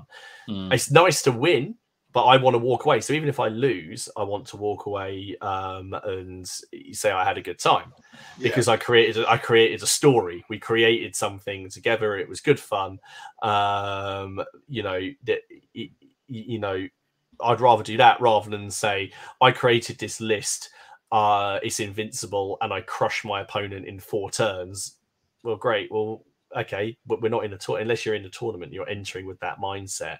I don't really see the point. It just sounds like one of you hasn't had much fun, in my opinion. So yeah, I mean, I said nothing wrong if you want to do those, and both of you are into that. Let's try out our lists against each other. Gaming time is limited, and I'd rather spend my time building stories. Having a game. Alex has said it here. Losing a good game is better than winning a bad game. True. Absolutely. I don't want anyone to leave my I don't want anyone to leave my house except people I don't like. But saying that they didn't have a good time. Yeah, I mean, admittedly, yeah. Miller came around my house last night and had a game of pike and shot, and that wasn't quite my fault. I didn't mean to stomp him into the ground when he watches this. But I'm only building on this because the next time we play, I know he's bringing about 200 of Cromwell's horse, and they're going to wipe me out. So I'm going to feast on this as long as I can. So, but no, that would be it. Make sure you have fun, and if you can't, if there's too much choice, have a look, a look around. Yeah, Robin says that. So play only the game the way you play with people who only play the game the way you want to. Otherwise, you'll hate it. I put off competitive gaming years ago when I just think people are trying too hard to win, and that's really the only enjoyment they got was if they won, and that is wrong. You know, you should leave a table regardless of the result. In fact, I had a game against Steve on Friday, and it was again like Rampant, and we played a scenario, and I hammered him a bit like you did when you played my Byzantines, but he held the well, and he held it for 5 moves, and he won, and he was absolutely over the moon with that, and it was a thoroughly enjoyable game. And I think sometimes people forget you're there to enjoy it regardless of the result. I think I do think, I mean, I think competitive games do get a bad name. I mean, I was a competitive gamer for a short while, but I think there's even within the competitive gaming community, there's different levels of competitiveness. Yes. So, you know, we used to go along and have we were competing to win the tournament, but we wouldn't go all out on every, trying to script every little thing out of it, or you know what I mean. It wouldn't be just at all costs, and I think those people I just didn't enjoy playing, and that's eventually why I gave up, because it just became too many of those sort of people out there. That was just no fun. Whereas when you went down, I used to play a lot of doubles tournaments, and it was a laugh. You sat there with your mate, and you could blame each other if you rolled the dice badly, and it was his fault, or if something ran off the table, whatever. But when it all got too serious, it was no fun. Ken says the group, my group, are the same group I started playing with over 40 years ago now, but now we have a number of 20-year-olds that have been, and they've been a breath of fresh air. That's great. Good. I like that. Yeah, it's good to hear. There's been a fairly good intake of new blood into the club as well, hasn't there, Alec? It's not necessarily younger people, but definitely newer players, which has been great. Well, did you take on Ken? Well, he came a couple of weeks and he hasn't come back. He hasn't paid his subs this year. I think we kick him out, can't we? We've had 2 or 3 new people come in, as I would say, in their 30s, mid-30s, which, for wargaming is quite young, isn't it, really? It is, really. And it is good. It's very encouraging. And we got a new chap came last week, and he's had 2 games in a row, and he seems a thoroughly nice chap, and I think he's going to fit in with the club really, really well. And he knows it's again, he was doing Saga. And he said, well, I'm a bit rusty. So he watched the game I was playing. He was telling me all the things I was doing wrong. No, in a nice way, because I wasn't sure about a couple of things. And he knew. He said, oh, actually, I think it's this. And he was right. So it was good to see, It's nice to see new blood, as you say. Miller's sticking a finger up at the screen right now, apparently. I'm sure he is. I'm sure he is. I would just smirk. Right. Lots of good comments coming on. We'll get back to some of the questions from other people. Oh, I said Daniel. Where's this one? Here we go. I thought this is an interesting one. I'm playing in a bolt action tournament this Saturday, kind of dreading it, but it's one of the few opportunities. I don't love playing tournaments. Go for it, mate. I mean, just because everybody else is again, not every tournament is the same, right? So I've played a few bolt action tournaments, and they've been more historically or themed based, and I think those can be quite fun, because then you don't tend to get those, whatever, the army of 1,000 fanatical spear-armed Banzai troops from the Japanese list. You'll get a bit more of a game, but I think, not everybody's the same. It's all about attitude. Funnily enough, and I know what's going to happen. I was watching a video yesterday about Age of Sigmar. Right, I won't get into it. All right, or why? Just anyway, I was watching a video about it, and they were talking about tournament play. And someone said that the person who won this big tournament that just happened in the UK went into it, and he had to think, and he said that he would rather walk away with 5 new friends, because he played 5 games, than 5 wins. Yep. And I thought that was quite good. And even as a tournament, I mean, I think ultimately you could probably say he won the whole thing. So of course he can say that. But no, I thought that was quite good. I'd rather walk away with, he's met 5 complete strangers. I'd rather walk away with 5 new friends than 5 wins. Yeah. I think that's what Daniel's saying here. He said he's playing it because he wants to find good people to play games with in future. I think tournaments do work sometimes. In fact, we had one just before Christmas, didn't we, Dom? I don't know whether you were part of it, but we did a line Rampant with 20 people. And they're fairly simple rules anyway. It doesn't take long to catch on what you're supposed to do. But it was great to see someone that won it hadn't played before. And that was absolutely brilliant. So that tournament was a great success, and it wasn't taken too seriously. It was a fun tournament, but there are people out there that do enjoy the tournament side of it. And there's nothing wrong with that. Yeah, I mean, I'm more of a social player now, but certainly when you go to some of these shows, you see the people that are playing these tournaments. They obviously get a lot from it, and absolutely, if that's what they want out of gaming, then yeah, far be it for me to say it's wrong. Yeah, Bartos says I ran a Barons War tournament in Cardiff this weekend. Everyone had loads of fun. I agree. He's put a write-up of it on the Facebook group. Maybe you can link to it, but it's very, very cool. Some lovely bits. Yeah, he did a full write-up of it. It's well worth going and have a look, everyone, because it's very, very excellent. Cool. Craig says, I think what we're all saying here, anytime people start talking about the meta of a system, and I'm out, it becomes about winning at all costs at that point. Yeah, I think that's the thing. I mean, you can have a competitive army, you can play a competitive tournament, you can play competitively, but I think when you are trying to wring the absolute every last advantage out of the system or your list, then that's the point when I kind of go, yeah, that's enough. Thank you very much. Personally, I know, again, as Alex said, there's people out there who love it, and good on them. We're all playing with toy soldiers, right, at the end of the day. So, right. I'm conscious time is cracking on merrily. Should we do a bit of news? And then we can get back to some of the comments that people have put, because we had loads of comments I've been starring. We won't get anywhere close to them, so apologies for that. But thank you for all the contributions. Keep them coming. Let me use the horrible news bit. Bear with.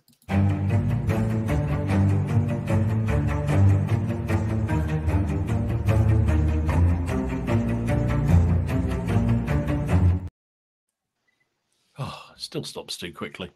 Martin, you saw a few things. Do you want to crack on? I have seen one or two, and I don't think it's deleted any of them this time. So really? I know that we've got some Star. Well, we were talking about nothing gets released to Star Wars Legion. They put some new releases out this week. So now you can finally get your hands on the Ewoks. That's not something I say very often in my life. You can get some Ewok warriors, and you can get Logray and Wicket. And they are now, I don't know if this is a re-release or a new release of the ATSC, but now you can have it with Chewbacca coming out the top as well. So you'll be able to have those to your Star Wars Legion forces, which is very, very cool. We already mentioned this earlier, but Firelock Games have released the info for their Blood and Crowns, which is a continuation of the system for Blood and Plunder, Blood and Valor, Blood and Steel. And now it's Blood and Crowns, which is going to be for the 100 Years War. Now, I don't know if this is going to be Kickstarter or anything. I think it just goes the same way as the last ones, which I think were just released. I don't think they kickstarted those, but I could be wrong. James will probably know. Then as well, I saw Battlefront Miniatures are re-releasing in selected stores their Vietnam stuff. So that's coming out in July. You'll be able to, if you go on their website, there's a list of the stores that are participating. I have no idea why it's happening that way. I'm guessing maybe it's not, they're not going to make enough money on the full release across everything. But there's selected stores in each sort of territory that you'll be able to get. So if you want to do some Vietnam 15mm, then head over to Battlefront's website and have a look. And the last thing I've got is there is a new box set out for Test of Honor, which is Takeda's Court, which focuses around a mounted set. So very cool. I particularly like the guy with like the hawk at the back. So you could buy that and just field that. That would be a force. That because each of the mounted guys is 8. Oh god, I've got 8 points, 8 rice each. Is it right? No, rice is Bushido. So 8, 16, so 20. That's about I think it's about 30 points there, something like that. So it comes with all the cards to play. So again, a good thing about Test of Honor is you can pick up these box sets, and that's your force. Yeah, you might be. I think that's. I'm not entirely sure how much that is. I think the other ones are about 30 quid. But that's if you wanted to play Test of Honor and it's a fantastic system, then you wanted something a bit different, but you didn't want to paint the whole art, a massive army. Then there you go, something a bit different. So I might actually pick that one up. You made Mrs. Hostile very happy, apparently. Mind you, I don't know whether it's happy to shout out Ewoks or unhappy, but Mrs. Hostile. There you go. And apparently that is where we go. Oh God, where's the blonde? I've lost it now. It's not a Kickstarter, the Farlock thing. It's just been straight released, I think. There we go. Books are getting released, no Kickstarter. There you go. All right, cool. Awesome. Very, very cool. So that was my that was my contribution this week. Superb. I picked up in Wargames Illustrated this coming month, I think, is the new Never Mind the Boat Hooks rules. Yep. I'm looking forward to Ken's review of this. It should be very good. Yorkshire. Yes, I did see. Yes, I'm sure he won't be getting a copy to review. Well, it's a free supplement. It's a freebie. He didn't say anything bad. He didn't say anything bad about Never Mind the Boat Hooks. All he said is that the Italians war bit, which happens to be the bit he specialises in and helped edit volumes on, was crap. Yeah, basically, he still gave it 8 out of 10. Yeah. But he got an awful lot of grief for it. It's brilliant. I mean, if you get the magazine, you're going to get it free. Who knows? It might be fun. It might be a good system. So there you go. That's coming out. I think it's also available Partisan, which is that this weekend? I think it is. Which is a show I really must go to. Also, Warlords have gone a bit potty with all their releases this week. Yes. Judge Dredd. Loads of Judge Dredd. Yeah, stuff. I saw that. There was I thought that was going to be dead in the water, but no, I thought it was disappearing. Yeah. So you've got whatever this is, the Pat Wagon, Jaeger Squad, specialists of some sort. Then they've also got cannon emplacement, sonic cannons, block champions and heavies, and Robo Doc. Oh my goodness, all kinds of weird shit. And then you can also get the entire collection with dice and everything else. So there you go. If you're into Judge Dredd, that's a whole lot of new releases coming out. Also, they've got some more Victory at Sea stuff coming through. Some armed cruisers. You've got some of the early war. The Emden. Which is an early war German warship, some Messerschmitts there, and then some of the big battleships also coming through. I really must get them back out again. There's some nice figures. And I realised the other pictures I haven't uploaded. There were a whole load of bolt action vehicles as well, but for some reason they're not there either. Check them out. There's loads of them, absolutely loads of them on Warlords. Also, Victrix showed off their new Roman Ballistae sets, which just look amazing. Really, really cool stuff. They are getting better to their stuff, aren't they? If they're going to start doing siege equipment, that's going to be, I think that's going to be potentially, especially in plastic. That'll be really big for them. It'll be really good. Very nice indeed. And also, Piano Miniatures showed off some of the work he's working on. Look at those hussars. Austrian hussars, I believe they are. And they look amazing. Really, really good. So watch this space on that. He's got a whole load of new stuff coming through. He just released the Bavarian infantry with greatcoats on, so which you can now get as well from his website. So really cool stuff.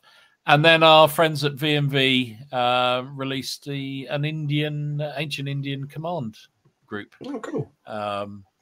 Which are in resin, which is my big downer for that, but they do look nice, really cool. And I guess they'll work pretty well for Saga, Alec, for the Indian army. Oh, they will, wouldn't they? Well, they look nice. Yeah, absolutely. Yes, and they're quite a nice little army to have as well. I think you played them, haven't you, Don? Yeah, we're not going to talk about that one, thank you. It wasn't against me. That was Graham. That was Gamer Graham. And yes, he did twonk me. But he did get a little bit creative with the rules, as it turned out. Yes, anyway. Yes, he did indeed. Yeah. But I mean, yeah, they do look very nice. I mean, in fact, I do quite fancy Indians as well. They're completely different. And I had an Indian army many years ago in 15mm for DBM or DB, whatever it was. And I sold them because I didn't use them for a long time in 15mm, but I've always fancied doing them in 28mm again. So yeah, they look very tempting. But after my next project. So Leslie also stuck up on the Facebook page. I saw those Tomahawk pictures that you were referring to earlier on. So this is the Second World War game that they showed off. There we go. See. Yeah, see, they've got like the little saga-like things, but cards. Is it a cross between Saga and Muskets and Tomahawks? I don't know. I mean, that's a very, very small board, isn't it? But it looks it, doesn't it? Yeah, it looks like it's going to be.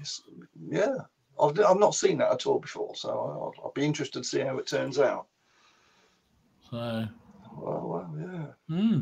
So, yeah, thanks for picking those out, Leslie. Really good.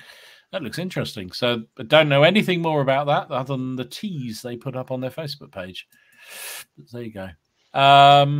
And as I say, there was a whole load of vehicles that Bolt Action have reduced, but they don't seem to have appeared on the stream. So sorry about that. We have this habit of pictures disappear when we load them up, and I don't know what happens to them. They go off into a different reality somewhere. Anyway, Alec, anything you saw that anybody really familiar with that's coming out? I know, to be honest, you surprised me with a few things there. Because I've been researching so much on the projects I've just finished, and because I've been now starting to research 100 Years' War, I tend not to look around too much at new products coming out. But there's certainly some good ones there that you pointed out. And hopefully, there'll be. You say I like Muskets and Tomahawks, and if there's something similar for, I know they're going to do different periods in that because they've done the Napoleonic War supplement, Shakos and Bayonets, and they're going to go later as well because in the original book they feature a lot of Zulu Wars and sort of things like that. But certainly that's much later than I was expecting it, to be. Yeah, that's a complete. That must be a whole different game system. I can't believe that's exactly. Yeah, it must be. It must be. It'd be interesting to see, though. Definitely. I'm certainly very much into skirmish type rules at the moment, mainly because you don't need so many figures. True. Although, I've so enjoyed doing my Persians, I'm tempted to add more to that eventually. So I might be able to use that with the Hail Caesar at some point. But, generally at the moment, the last few years, all I've really done is skirmish type size armies because they're doable. They, the thought of starting an army for Hail Caesar or rules where they're big battles scares the life out of me, really. But but once you've got halfway there, it's easy just to add to it, isn't it? It is. So, it is. And there's such a huge choice out there of figures anyway. I tend to stick to plastic figures because although they're a pain putting together, they're not too much of a pain, but they are a bit of extra work. But they are so easy to carry around, much lighter than lead figures. So yeah. Oh God! Remember carrying around those toolboxes full of metal figures? You put flipping out. You got to work out every time you went to the club. It's ridiculous. Well, yeah. So I think it's a good point. So let's go back to some of the comments that people had around advice for their younger self, because there were some really good comments. A lot of them very similar. So here we go. Ham and Jam says, my advice to a 21-year-old self, don't sell anything you'll regret it, especially your front rank Peninsula army.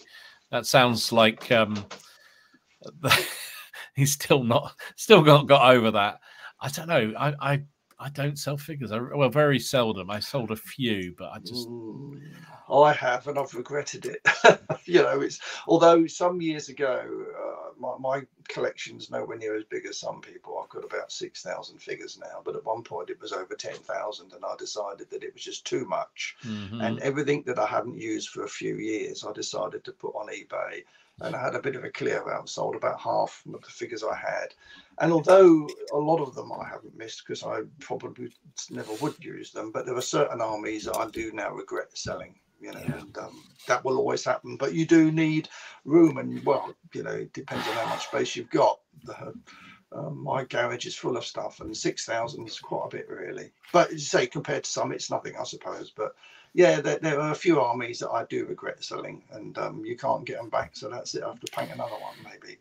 No, I think that's. I mean, it's true. I mean, if you're lucky to have the space or storage to keep the forces, then so be it. And I know not everyone does, and also there's a lot of value tied up in figures. And if you're not actually using them, then maybe I know people who get rid of them because you know it's like, well, if I haven't used it for 3 years, then I might as well get the money back or some of the money back for what I've spent on it. But I genuinely find it really hard to get rid of figures, even ones I know I'm never going to use.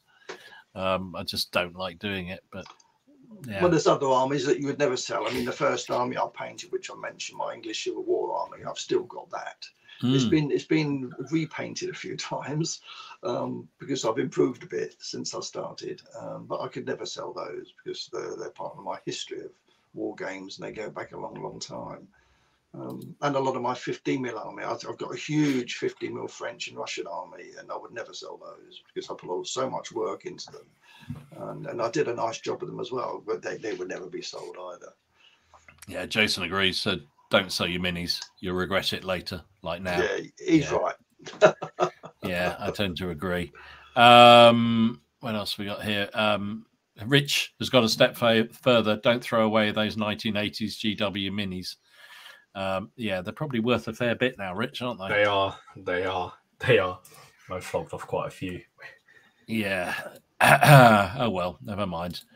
Andy has gone a bit controversial. He says, ignore the bank manager and invest in Foundry now before they go into blisters. Don't buy all that 20mm and 50mm stuff. 25 to 28mm is the way to go. I could hear Alex absolutely gnashing his teeth right now. Dump the enamels. I think you're all bang on there, mate. That's all I'm saying. Absolutely bang on. 15mm is dead, didn't you know? No, I have got. I think I've said I mentioned this once on one of the streams. When I joined Farnborough, everyone was playing 15mm ancients, and I realised I had thousands. I knew I had thousands and thousands of 15mm ancients. So all the figures that years before I think I might get rid of because I hadn't used them for years, suddenly I could use again, and it was great. I did realise how old they were and how much they seriously needed rebasing and repainting, and they're still sitting there waiting to be rebased. But hey, never mind. Benjamin, advice to his 20-year-old self: don't get married. Takes lots of resources that could be spent on miniatures. Yeah, okay. Do you want to ask Kaylee about that one, Martin? Do you know what? Right now, she probably agreed. Well, not agree about the resources, but after the hoovering incident last week, where I was like, "No, you can't hoover," and I was made to. She probably agree with him. And I think John's gone a little bit further into this. Don't leave your dark side 2 forces. Don't know them. With your then current girlfriend when you move to Germany. I think the key thing there is then current. I think yes, that would suggest that probably is. Anthony goes a stage further. My advice to me in 1996: buy boxes of metal Bretonian Grail Knights and sell them in mint condition now. I can see that being useful. Turning back, I'm sure there's better ways to make money, though, Anthony. I mean, like work out what the premium bomb numbers were or the lottery numbers were or whatever, and then you probably do better out of that. But hey, whatever. What else we got here? That's an interesting. Don says, I would tell my younger self not to focus on the American Civil War as much and study other time periods. Feels like I'm playing catch up now. That's fair enough. Yeah, that's intriguing, isn't it? What about, I mean, Alec, you have an eclectic interest in all different periods and histories. Is there anything you kind of wish that you'd spent a bit more time learning about for the gaming habit now, or is it you're quite happy? No, I think I learned early on, as I mentioned earlier, when Mick pointed out that I got the wrong uniforms for the royalists, for parliamentarians. From then on, I made sure I did a bit more research, and I thoroughly enjoy that side of it as well. And whenever I paint up a new army, if I don't know much about it, I spend a couple of weeks just trawling the internet. Fortunately, we've got that now. You don't have to go out and buy books. There is something out there you can find, and I thoroughly enjoy that. And then I start reading about the history of it, and I do like to see some historical, try and stick as close to history as you can. For example, with my Byzantines, and certainly with the rules I like at the moment, like Rampant, the elite cavalry are quite powerful. Well, the Byzantines didn't have many, but I was happy to find that. In fact, they did have some cataphracts, so I've painted up one unit. I'm not sure I get away with two, because that I think wouldn't be right. And I like to stick to historically what was around at the time. And like I went to Sicily on holiday last year, and I got really into the history of what happened in Sicily, and I was horrified to find that the Moors, which did occupy part of Sicily, they never had. I've got cavalry with bows, and I've discovered that no, they didn't use them in there. Their light cavalry had javelin as well. I couldn't therefore put a unit of cavalry with bows on the table for a Sicilian game. I just wouldn't feel right. I like to stick historically to what should be on the table. So I've had to buy some javelin men as well on horses, and it's like in that set of rules, and I'm sure in other rules, if you've got Pavises, they can make a unit very powerful. But I think they should only be used historically for the troops that had them at the time, Or I'd love to see if they do when Saga the new rules come out for chivalry. I'd like to see the French have the opportunity to have Pavises, because the Genoese crossbowmen at Cressy did have them, but of course they left them on the wagons. They were left behind, and they had to fight the battle without them. So I'd love to see the start of the game you roll to see whether you left your Pavises behind or not. I mean, that would be fun. That would be good. No, that's a good point, because just going back to you do say you're doing research, because see a lot of people, especially when it comes to the Wars of the Roses, they're looking for things like orders of battle, and again they just don't really exist. But what you can go on is, say, for example, the fact that we know that they didn't use loads of cavalry. People dismounted to fight. And something that does my head in is that I think Leslie mentioned earlier, the Victorians and in the sort of early 1900s, people like making battle maps, and they just chuck cavalry on the wings. In every if you type in like Battle of Mortimer's Cross or Bosworth, or actually Bosworth is probably a bad example because there was cavalry, but generally you'll always see cavalry because they just assume that there was cavalry there, but it didn't have it. Generally, that there are very few actions in the Wars of the Roses where there were cavalry charges. They had some light cavalry on the wings, like Towton or at Tewkesbury, but how much impact they really made on the battle is up for debate. They usually, by the point that they attacked, the melee was usually run, and then they just ran down the survivors. There's only 2 heavy cavalry charges that I can think of. One was at Bosworth, and we all know how that ended for Richard III. I mean, he charged, didn't work. And then there was one at Blore Heath at the start of the Wars of the Roses. But so when people are looking at these, and because again, you'd be better just doing some research, and I think most of us, I'd say, I hate them, students of history. Is that a good fairing? It's to question sources.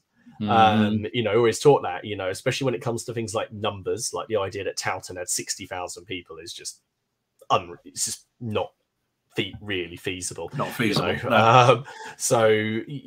And then but there are some diehard people who just, and absolutely, if you want to play it that way, that's fine. But then they start like hurling these old maps at you, and like, yeah, but we know because of evidence that can happen. So if you are doing that research, sometimes it's good to just question a couple of things, especially when it's like a gun line stretching out across it, just because that's how tactics were at the time. These Victorian writers, they kind of put their tactics and what would have been their contemporary ideas into how they think that people should have fought back then with cavalry on the wings. So it just didn't really happen like that. I think you could also get very hung up about the bias that certain rule writers have around particular troops. I'm thinking absolutely. Years ago, you used to get your Napoleonic rule set and like the British infantry. were just absolutely devastating. Nothing could go anywhere near them. And yeah, they were pretty devastating in the right situation, but they weren't completely infallible. And yet some of the rule systems you pick up and it's like +15 for a British volley firing, and you go, oh my god, you got no chance unless. So everyone goes and gets the British army because there's no point doing anything else. So yeah, don't get hung up about that too. I think would definitely be my advice on that score. Here's some advice around painting.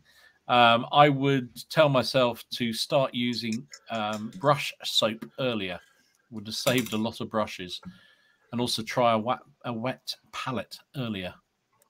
Well, I'm not sure about the wet palette, but I'm with him on the first one. I've actually, because this paint, these brushes I came with, this set, I've got a little thing of brush soap in here, and I've been using it, and my brushes are lovely and soft when I come to use them each time. Lovely. Have you ever used one, Alec? I've never used brush soap. No, I haven't, to be honest. No, really.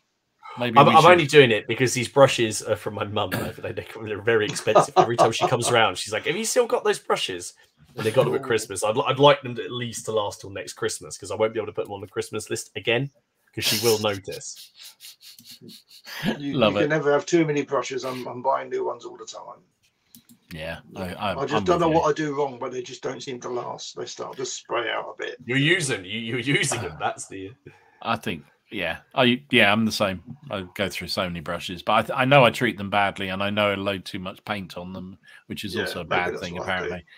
But anyway, I think contrast paints don't actually help them either, to be fair, because that does absorb all the paint into them. So and apparently it's only I don't know, whatever. Benjamin's helpful painting advice, which I think is a really good one. This one, find friends to paint with, even if it's online, but not to compare to. We all paint at different levels and for different purposes. I think that's a really good call. I think I know a lot of people, there's these sort of online not competitions, but sort of, painting challenges and various other things you see. And I think anything like that encourages you to get painting, get some figures done, I think are really, really good. But I think generally encouragement from friends to paint, or to do anything to do with hobbying, is a good thing.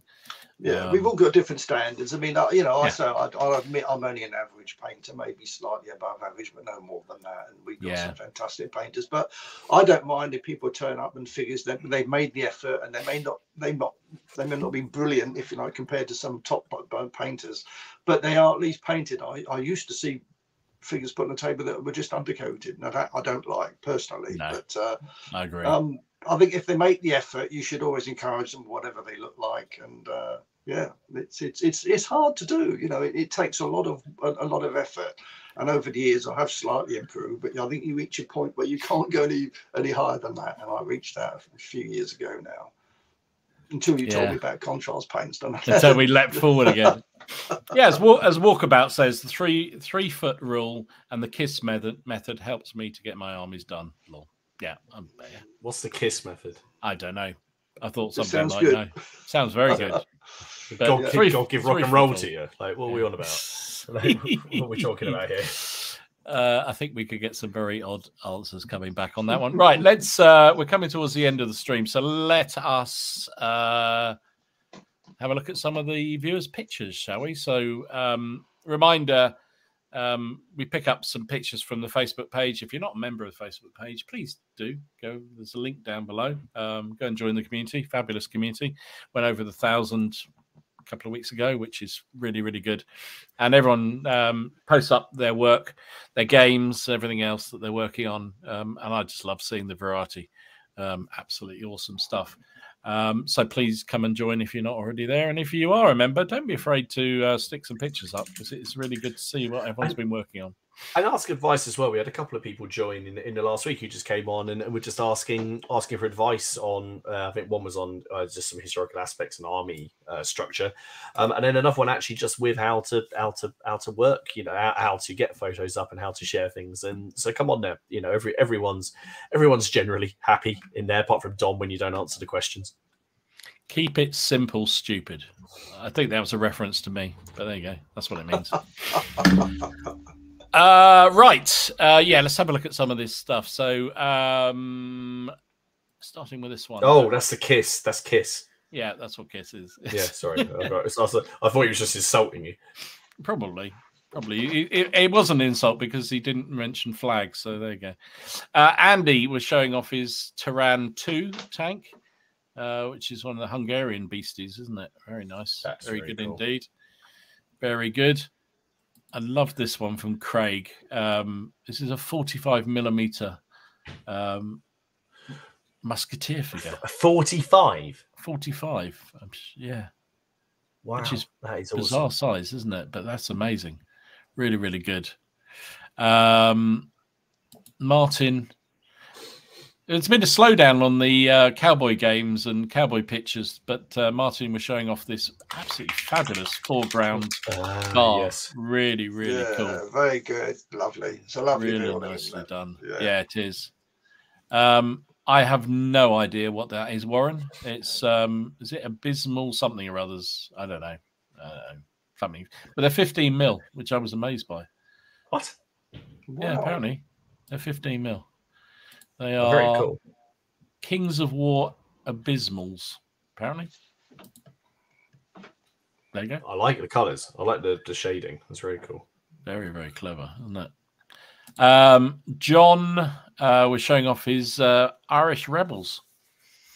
So an Irish Brigade for the ACW, which I do look good. I must get and do some ACW at some point. Really must. What else we got here? Lee. I love these. These are the Ottoman Guard from the Perrys. I mean, just look at that colour. Oh, is there someone tuning from the Philippines? Oh, my goodness. Oh, wow. Hello. So we've had Kabul and Philippines. Excellent. I'm going to update the map. Yeah, so these are in my future, definitely. But that is amazingly well done. That is very nice. Very, very nice. John, it's a case in point of people who joined the Facebook page. He said these are the first figures he's painted in 30 years. Crikey. No, very nice. And he's done an amazing job with them. So welcome back to the hobby. I'm pleased if we did a little bit to encourage you back. But welcome. Really good. I still don't know what they are, but fabulous. Weird shit. That's all I'm saying. Nathan showing off his Burgundians. Nice. Which look good. They do look cool. He's adding to that every week. They're expanding fast. He is. You just like the basing. I like those. I like that it's Burgundians and it's sensible basing. Okay. These are fascinating. This is Paul's War Master. Oh, nice. High Elf Spearman. Wow. Yeah. The old War Master fantastic line. Brilliant. Yeah, very nice. And the strips when that came out. So War Master was obviously the pre-runner to Black Powder and everything, wasn't it? So it was indeed. It was indeed. Absolutely amazing figures. Neil has been working through his Victrix. Oh, lovely. Look at those. Those are brilliant. Look at the trousers. Yeah. Trousers, that guy. There's something about the Arthurian late Roman stuff. It's just cool. Yeah, definitely is. Really, really good indeed. Tony is showing off one of his pieces of terrain. Hasn't he built? He's scratch built that, hasn't he? I think he has. I think he has. Yeah, he's scratch built that in the Madman. Really, that's fantastic. Blimey. Absolutely insane. Really nice. Warren, I had to show this because it's like talk about upping the game with basing. This is his 20 mil anti-tank gun. I mean, just look at that. This is sanity, but it's amazing and I love it. I just love that he's got the gates as well. It's a sensible piece. The fact they can double his terrain on the boys you put it is fantastic. I know. Unbelievable. And then Stephen showing off. Ken would get excited about these. I have no idea. Go on. Can you get them? I know what they are. Green hook noses. I don't know. They're salamanders. They're salamander 30k beaky marines. There you go. I keep on looking at this because it reminds me of when I was but a lad. No, when I was younger and I had the beaky marines. I think that's really cool. Fantastic. And then our mad friend Steve over in the US, Basement 1908. this is the start of his latest Infamy game that yes, I saw will be going up on his channel at some point and is well worth a look. So this is one of his battle scenes for the new Infamy battle he's doing, which are always good value. And I just love watching his stuff, just how excited he gets about his games. So there you go. Thank you for everybody who put their stuff on the Facebook page. As I say, it's just a selection of that. We can't show everything, otherwise we would be here all night showing it. But thank you, everyone who does. And I think we all look at pretty much everything that is up there. I certainly try to. We do. Absolutely. It's always nice when you wake up in the morning. And I kind of have my routine now. I go on the PCP and have a look at what's been posted. So it's always a breath of fresh air to have a look at it. Awesome. Not very helpful for the wallet, but it does. No. There's a lot of inspiration there. But also, what I love, and I've said before, but I really, really like, is the variety of figures, but also painting standards, painting efforts, and just the battle scenes that people put out. I just love, it just keeps me entertained. Love it. Right, we are just about at the 2-hour mark. So thank you everybody for your company tonight. Alec, thank you again for coming on. Really, really appreciate it. Yeah. Thanks for having me. It's been brilliant fun. Yeah, great. Really good. And I'll see you down the club on Friday, probably. Yeah. We're upstairs, aren't we? We are, in fact, so I'm not sure I'll be there. I'm arranged a game. I don't think there's room for another one. So I might pop in and say hello and see what's going on. All right, mate. But yeah, thanks for having me. It's been really good. Yeah, lovely. You're welcome. Martin, I'm not sure. Is it? You're probably you next week. It originally would have been Steve, but I will take next week, so it'll be over on my channel. I don't have a subject. Suggest a subject, and we I'm not going to say we'll pick the first one. We'll pick one we like. So if you've got a subject for next week, is there something you'd like us to have a chat about? Is there something that you keep on hoping that we wish we'd talk about? But we don't. Is there something that you don't want us to talk about? We always do. Let us know. Remember, CrackCon is up for sale after this. Be up probably now, I should imagine. There you go. A broadside of crack. There we go. There we go. Go get that. In terms of games, I will over the next week. Oh, bollocks. Sorry. Over the next week, I will. Don't ask. Stupid paint. I will put up I'll put up the traditional booking post. If you're not on Facebook and there's a certain thing you want to run, tell me. I think we're running with a couple of tables less. Remember, we have a huge windy boat game. I have genuinely forgotten what it's called. What's it called? Victory. I'm going to leave. It's Black Seas. Black Seas. Black Seas. You get me confused now. There you go. And as it is the anniversary of the Battle of Trafalgar, Ian from Borstons is running Trafalgar. He has 10 spaces for that game. I don't, at this moment, I've asked him for a few more details. I don't know if you have to request whether you're on the British or the French, or whether he's just going to pull it out a suitably themed hat when you get there. So he has 10 places. I don't know if it's going to run all day. The last game we played there, it was half a day, wasn't it, that they played. But if you want to be in with that, it's first come, first serve. Other games, if you want to host a game, let me know. If you just want to book a table for a game, let us know as well. And yeah, if anything you guys want to try, we potentially we got to talk to I forgot his name from Futsal. Andy. No, Andy. There we go. Sorry, bloody so. Andy potentially coming and putting on Gangs of Rome, and I'm sure we can have a chat with Ian from Flags of War as well. That would be cool if we could get the Border Reaver stuff. That would be ace. So yes. So send emails. If it takes us a while to respond, please don't be offended. Last time we did this, we got about 20 emails, and all of a sudden. So, but we will get back to you. Otherwise, I say come along, and it'll be great to see everybody. Awesome. Apparently there's something wrong with the ticket link, but I'll sort that out and send it round, so don't worry. Maybe it's sold out really quickly.